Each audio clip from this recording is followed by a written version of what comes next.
Hey and welcome to my new video. I've got a great one for you today. I am trying something brand new, something that I don't usually do that's going to have a massive impact on my paintings. I've got some cool new additions to my studio that I cannot wait to show you. And at the very end of the video, I've got a tip for colour mixing that I cannot work without. And remember, if you enjoy the video, let's get started. It's the start of my first week in my brand new studio, or my semi-completed brand new studio at least. And you know I'm in business because I'm in my Studio Wildlife t-shirt, and I cannot wait to get painting. Now, I could have done something really simple. I could have gone quite small with this, but I thought, no, I'm going to give myself a little bit of a challenge, and I thought I'd do quite a big painting. This is one of those old canvases that just never actually came to life. So I'm gessoing over it, and I'm going to create something entirely new on this surface. I'm going to get one more layer of gesso on this, and then it'll be good to go. Okay, so that should do it with the gesso layer. You'll notice it's not completely white, and I don't need it to be. All I need to be able to do is do an underdrawing on here and be able to see it. So that's why I've gessoed it a little bit, but not completely all the way. It's already had like 6 coats of gesso on here in total now, so it should be primed enough to paint on, even with that little single layer of acrylics that was underneath. But yeah, let's get to it. When I start my paintings, I usually jump right in with the paint. But for this one, I thought I'd do it a little differently. I've been putting a lot more effort into planning my paintings recently, and I do think it's been paying off. So I'm starting this one with a pretty detailed underdrawing using graphite, which I don't usually do. The reference I'm using is made up of a combination of photos, AI, and digital drawing. So this detailed underdrawing helps me visualise everything a little bit easier on my canvas.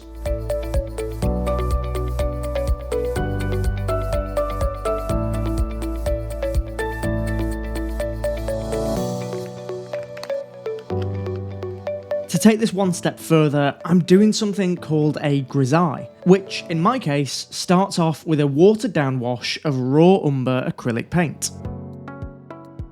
A grisaille is essentially just a monochromatic underpainting, just using one colour and white.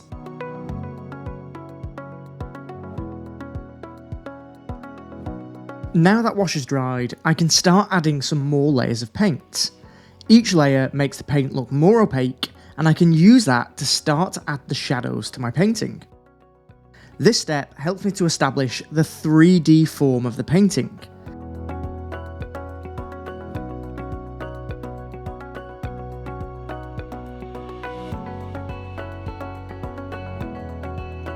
I'm only focusing on 4 basic values: my darks and my darkest darks with the brown, and my lights and my brightest lights with the white, using thin washes to build up the opacity of both colours. Because I'm not really interested in colour yet, and acrylic dries so fast, I can get this stage done really quickly. And I can use this process to help me spot any areas that might look flat and adjust them really easily now, rather than in the later stages of the painting, when there's lots of colours and details to think about as well.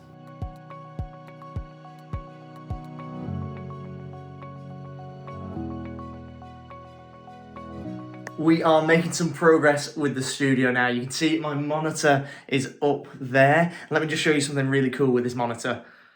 Firstly, it's tilted downwards so that when I'm sat using my desk, I can just look up and it's directly in my eye line, which is brilliant. But then it also does something else. So, for example, like now, I'm working on a big picture like this elephant and I can't work flat on my desk.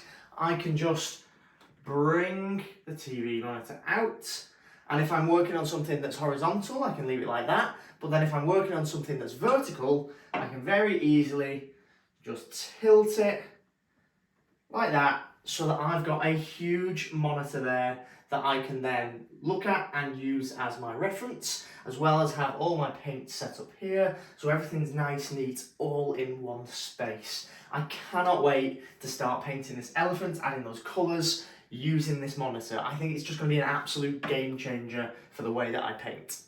And it absolutely is. Being able to view my reference life size or the size of the painting that I'm actually creating makes a massive difference. I'm fed up of having to just crouch over and look at my phone on a tiny screen that I was using for my references. Now that I can see them on this big screen, it makes painting so much easier for me. Next up on my studio to-do list is getting some sound treatment for the room, as I do think it sounds a little bit tinny and a little bit echoey in here. Back to the painting, and you can see that I'm starting to add some colours. I'm just using watered down acrylics to glaze the basic colours I can see in my reference photo. I'm not going too specific or too exact with the colours, as I will be going over the top of this with oil paints. But I think creating this more detailed underpainting is going to help me with that oil stage, as I'm going to be able to more easily identify and look more closely at each section when I'm adding those details in those oil paints, which is hopefully going to mean a much better final piece.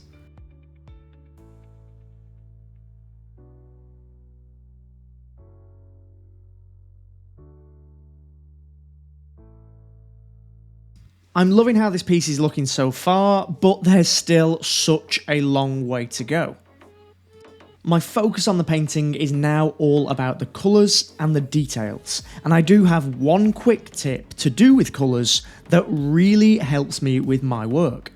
Hey, just a quick video for you today. I am asked a lot about colour mixing and how I mix colours, and I just thought I'd give you a super simple tip that I have that has completely changed the way that I mix my colours, or at least change the method that I use to mix my colours, because I know I struggle mixing the correct colour when I've got a reference photo in front of me and I'm not sure exactly which colours to mix, so I can't see the colours properly or I can't distinguish them properly.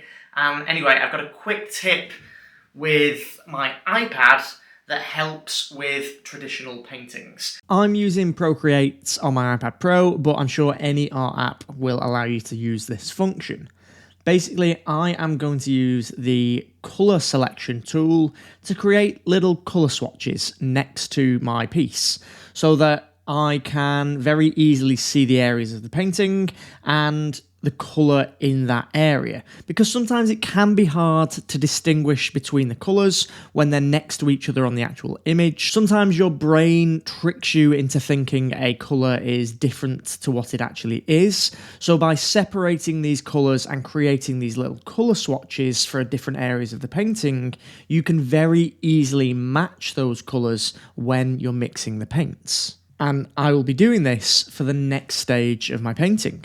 The acrylic stage is done, and for this one I think I'm going to do another layer now in oils. I just want it a little bit more vibrant and a little bit brighter, and I think that's more easily done with oil paints than it is with acrylics.